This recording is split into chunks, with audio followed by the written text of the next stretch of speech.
Hello दोस्तों, welcome करता हूं आप सभी का एक बार फिर से। आप देख रहे हैं वाह सिंपल। मैं आपके साथ सैयद शमशाद हुसैन। बिहार से एक बहुत बड़ी महत्वपूर्ण अपडेट निकल कर आई है। शिक्षकों पर संकट मंडरा रहा है।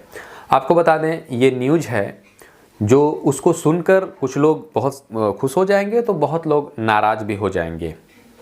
तो आइए, जो अपडेट निकल कर आया है उसके बारे में हम आपको बताते चलें।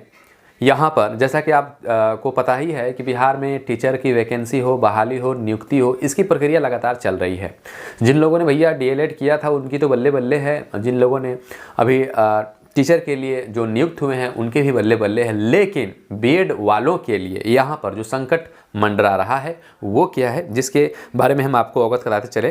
बिहार में बीएड पास 22,000 लगभग 22,000 शिक्षक हैं जिनको हाईकोर्ट से बड़ा झटका मिल गया है।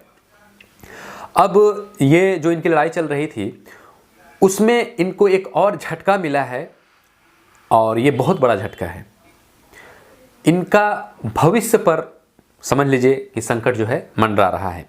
कहा गया है कि कक्षा 1 से 5 के लिए अब जो बीएड वाले हैं वो योग्य नहीं है। पूरा मामला क्या है आइए आपको बता दें। बिहार में बीएड पास शिक्षकों को पटना हाईकोर्ट से बड़ा झटका लगा है। हाईकोर्ट ने राज्य में नियुक्त बीएड पास शिक्षकों को कक्षा 1 से 5 के लिए योग्य ही नहीं माना है। आगे आपको बता दें, कोर्ट ने यह भी कहा है कि इस आधार पर की गई नियुक्ति पर सरकार को दोबारा काम करना होगा। यानी बीएड पास जितने भी नियुक्त हुए थे शिक्षक में, ठीक है, जो भर्ती हुए थे और जो पहली से 5वीं कक्षा तक पढ़ा रहे हैं, उनके सर पर अब काल मंडरा रहा है। उनको अपनी नौकरी कभी भी गंवानी पड़ सकती है और इस पद पर एक फिर से नया वैकेंसी भरने की बात कही गई है। ये कोर्ट का आदेश है। आगे आपको बता दें, कोर्ट ने इस फैसले से राज्य के लगभग 22,000 से अधिक शिक्षकों की नौकरी पर बहुत बड़ा संकट उत्पन्न कर दिया है। बुधवार को मुख्य न्यायाधीश के विनोद चंद्रन तथा न्यायमूर्ति राजीव राय की खंडपीठ ने बुधवार को ललन कुमार यादव तथा अन्य के मामले में फैसला सुनाया। कोर्ट ने कहा कि हम संविधान के अनुच्छेद 141 के तहत सुप्रीम कोर्ट के फैसले से बंधे हैं, राज्य सरकार को भी इसका पालन करना होगा। यानी हाईकोर्ट खुद कह रही है कि हम सुप्रीम कोर्ट के भैया आदेश से बंधे हुए हैं, अनुच्छेद 141 जो है उससे बंधे हुए हैं और राज्य सरकार को भी इसका अनुपालन करना होगा। तो जो बीएड वाले हैं अपने सही जगह पर चले जाइए भैया, और जो डीएलएड वाले हैं वही आएंगे 1 से 5वीं तक के लिए।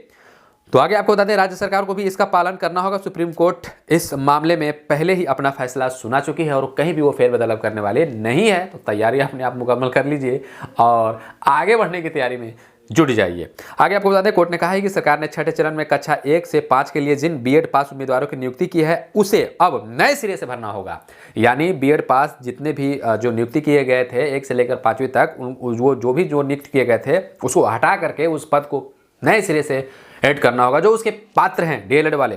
ठीक है, आगे आपको बताया गया है कि सरकार को एनसीटीई की ओर से वर्ष 2010 में जारी मूल अधिसूचना के अनुसार योग्य उम्मीदवारों को ही नियुक्त करना होगा। राज्य सरकार को यह भी निर्णय लेना होगा कि जो पद रिक्त हो रहे हैं उनको कैसे भरा जाए। तो ये भी राज्य सरकार को ही निर्णय लेना होगा कि जो पद रिक्त हो रहे हैं उनको किस तरीके से भरा जाए। ये भी जिम्मेदारी राज्य सरकार की बनती है। छठे चरण में नियुक्त शिक्षकों के पद नए सिरे से भरने होंगे। तो फिलहाल आपको बताते चलें, जो बीएड वाले हैं जो नियुक्त हैं, लगभग यहाँ पर बताया गया है 22,000 शिक्षक जो हैं उनके लिए बड़ी दुख वाली बात है कि उनको नौकरी से हाथ धोना पड़ सकता है। फिलहाल इस खबर में इतना ही। आप इसके बारे में क्या सोचते हैं नीचे कमेंट में अपनी राय, सलाह, मशवरा ज़रूर दीजिएगा। वीडियो में बने रहने के लिए आप हमारे चैनल को सब्सक्राइब कर लीजिएगा, बेल आइकन भी प्रेस कर लीजिएगा ताकि आगे भी चलकर आपको इसी तरह का नोटिफिकेशन और इंपोर्टेंट्स अपडेट मिलता रहे। मिलते हैं किसी एक और फ्रेश टॉपिक नई जानकारी के साथ। तब तक के लिए गौतम परिवार का ख्याल रखिए। Goodbye, take care.